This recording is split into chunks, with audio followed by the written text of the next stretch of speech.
All right, so I think this update's going to be part of part 4 or 5. I can't remember which, but obviously the title will tell you what it is. So this is what I've been doing this morning. Not really much worthy of doing a video on, just a lot more cleaning. I've removed the vinyl mat that was here that went down into the spare tire wheel well here, pulled that out, pulled the 2 carpeted mats out. I pulled a wiring bundle out of here that was connected to the light back here. It does not appear that it was doing anything. So this bundle here, it does not have any power going to it. This is what's called the VSIM wire bundle, at least as far as what I can tell. All this wiring goes to all the control boxes and everything that would have been in the center console for the police lights, the siren, the radios, that type of thing.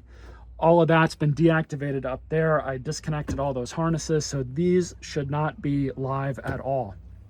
I'm not entirely sure what I'm going to do with these yet, if I'm just going to terminate them or just go through the process of removing all of the wiring that's not needed in this car anymore, just to make things easier. I just haven't gotten there yet. As you can tell, it's starting to get everything cleaned up here. I went through with the backpack vacuum again with all of this stuff out and cleaned everything up some more. Honestly, it needs a fine-tooth comb at this point to go through it, especially down here. I don't really want to introduce any water back here because we've got so much electrical stuff and I don't know how much of it is live and is open. I don't think there's anything else that's open that's still connected. But we've got the battery box here. We've got the main car harness, which this harness controls the fuel pumps or sends power to the fuel pumps. It's where all the lights get their power from, all that type of stuff. So I don't really want to mess with that. It looks like the old battery that was in here at some point leaked and it got battery juice all over everything. It does not appear that this bundle is damaged, but yeah, I don't really want to introduce any more water back here if I can help it. Also, I've got to clean this ground up. So what I'm going to do is just unbolt the battery and kind of move it out of the way so I can get back there. You guys don't really need to see that. A lot of what I'm doing right now is just cleanup. That's it. As you all can see, things look a lot better. I removed all of the excess wiring that was not going to anything, like I said, out of here. The police AR holder, that's been removed. Obviously, you guys saw that in another video. I removed the single wire that was connected to that up here, pulled that out. It wasn't connected to anything down here, so that's gone. I'm still chasing an issue with the trunk release button inside the cabin. I'm not sure if it's the button that itself has failed. I'm kind of thinking it is, but at least a 50-50 chance, because the trunk release on the remote works perfectly fine. And then the trunk ajar light lights up on the cluster. So I don't think that we have a CAN bus issue with that. We are chasing a CAN bus issue. That's the basically the car's internal local area network that all of this stuff is attached to. It goes to the main computer. And there's all kinds of computers in modern cars, but I'm kind of rambling a little bit, but I'm just chasing a lot of electrical gremlins right now. I'm also going through and covering up as best I can a lot of the lingering police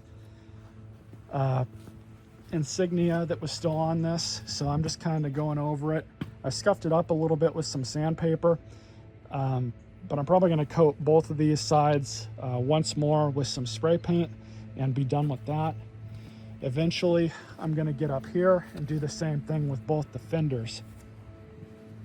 And I'm probably going to cover that too, but I'm not really too concerned about that.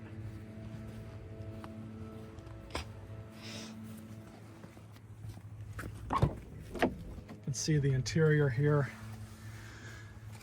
I've got all this wiring here that I'm going to remove. This is all antenna wiring. I don't have any use for it. I don't know where it connects to, if it connects somewhere underneath the dashboard or if it goes back over to here. I'm not sure yet, but basically I'm gonna have to remove all these trim pieces again to try and get at all that stuff. And that leaves me to the next part of this project. I want to do an interior swap on this. I want to get a good interior from another Charger or a 300 and swap it into this car. Both those seats, they're not horrible, they're still usable, but if I'm going through the process of putting in some rear seats and hopefully some carpet, I'm gonna have to pull these seats out anyways again. So what I'm probably gonna do is just replace them if I find, you know, another Charger in decent enough shape that's maybe got a bad engine, or if I can get really lucky and find it at the junkyard and get what I need. But at this point, I basically need to redo the entire interior. These B-pillar trim pieces are going to be replaced too if I can find the parts. Just the back here for the rear seat that I'm going to eventually put in, there's a lot of hardware I'm going to have to transfer over. Thankfully, it should all just bolt right in, but I'm going to have to transfer over the cushions that go on the sides here. I believe I'm going to have to get, you guys can see that there's a third seat belt retractor that I'm going to have to get too, and swap that in as well. There's going to be a lot of stuff to put this thing back in civilian stock condition. So it is a work in progress. I do have some good news. I've got temporary tags on it, so now I can legally drive it around town for at least 30 days. I'm not entirely sure that I have to smog it because the DMV told me it was not showing up in their system as requiring a smog. I went and started the process of registering it yesterday, and I might not have to smog it after all. I did have to go to the local Dodge dealer and get basically a proof certificate that an emissions warranty recall had been performed. I got that. Have to do something else with the title that's really easy. And basically, if I don't need that smog, I should be able to just take this into our DMV and get plates for it.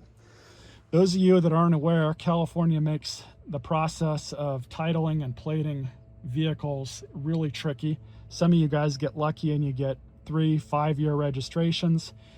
Some of you don't even have to really do anything.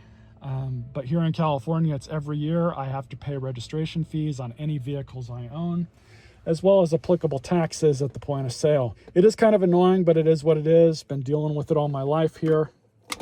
Yeah, the audio works perfectly fine in this car. I've been listening to music on my phone. Of course, this thing is so old that it thinks my phone is an iPod. But yeah, it seems to work perfectly fine. No problems there. Overall, the car runs and drives perfectly fine. I've put probably about 120 some odd miles on it over the past, month or so that I've had it, just driving it around the block. And now that I can legally drive it some more around town, I've got both of these blanking plates where the spotlights used to be.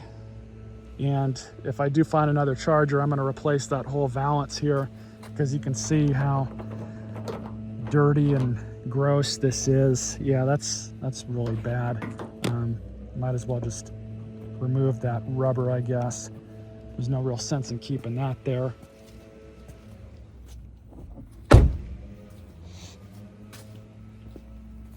But yeah, like I said, it's a work in progress. Mechanically, this car is great. Haven't really had any issues with it. Starts up just fine every time I've tried to start it.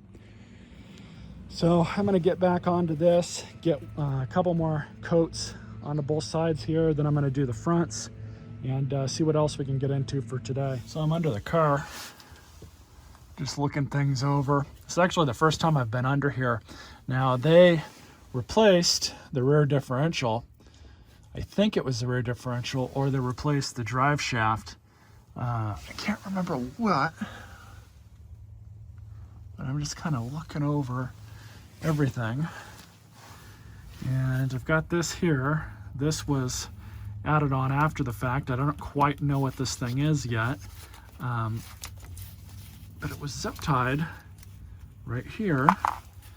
So it's obviously not hooked up to anything inside, so I'm just gonna basically pull this thing out. I'm outside now.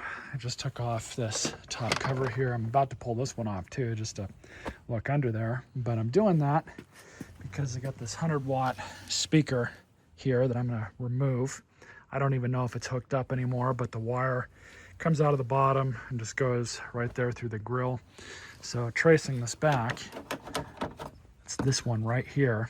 And I got to figure out how much of this harness that goes back into here is got power or anything else going to it. I don't think it does. I think it's all aftermarket for the police package upfit. But yeah, I got to figure that out. And of course, in order to get this thing off, just got to pull both of these bolts out.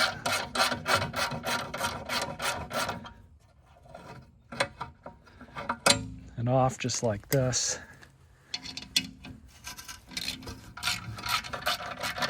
And then of course I'm going to pull this bracket out too, because I don't need that, but I'll just go ahead and let this thing fall down just like that. Broke that zip tie too. So let's see, there should be a point on this where this was installed. I think it's right there behind this sheathing. So I'm going to go ahead and cut that sheathing off.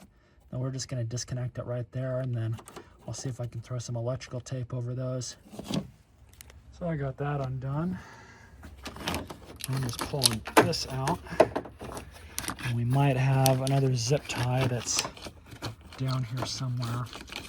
So I'm going to have to get that done. Figure out what's going on with that. Might have to pull this piece out too. Scratch that. That's it. So I'm just going to cover those up with some tape. Like I said, I have no idea if there's even power or any sort of signal going to that or not.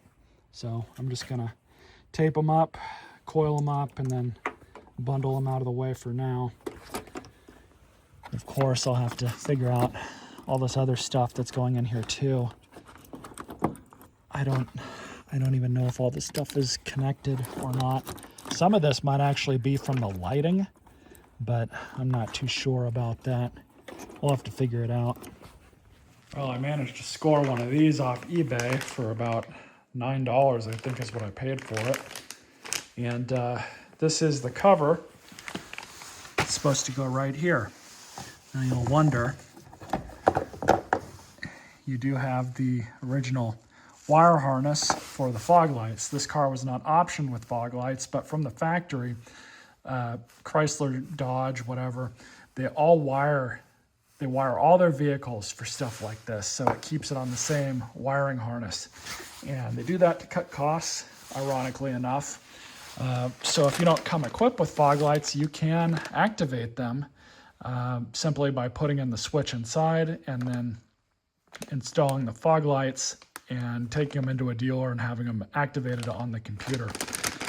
I'm not going to do that. I don't really see a point in putting fog lights on it, so I'm just going to put this cover back on and be done with it. And like I said, it's supposed to go back on and cover this, but it's actually got a spot to park the connector. That's about all it's going to go on.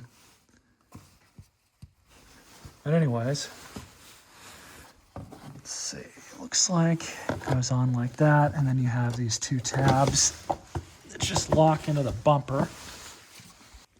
Got them lined up.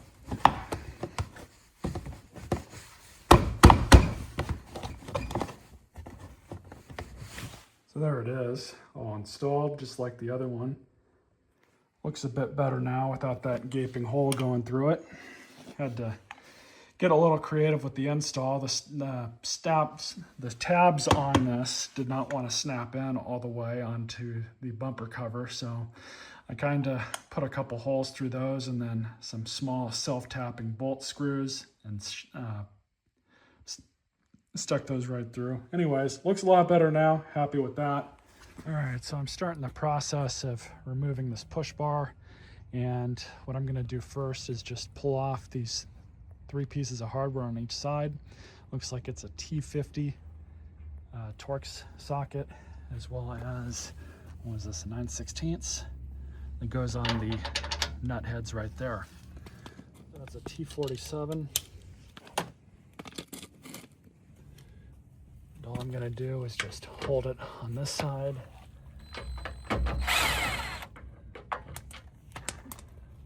Same with this one.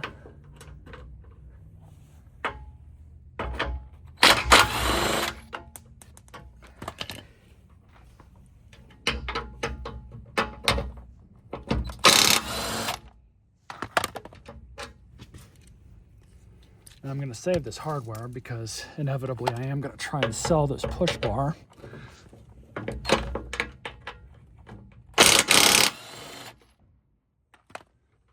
really don't need it.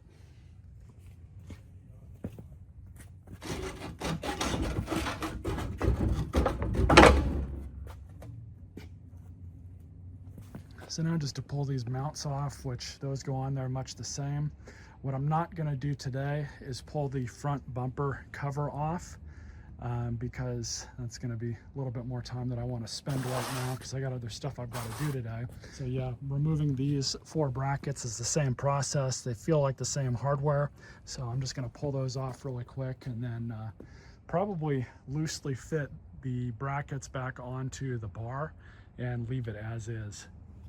Well, that thing's off. Like I said, I just have to pull that front fascia off, bumper cover in other words, and pull those 4 brackets off of the car's bumper. This is over here, so as soon as I can do that, I can put this thing up for sale and get rid of that.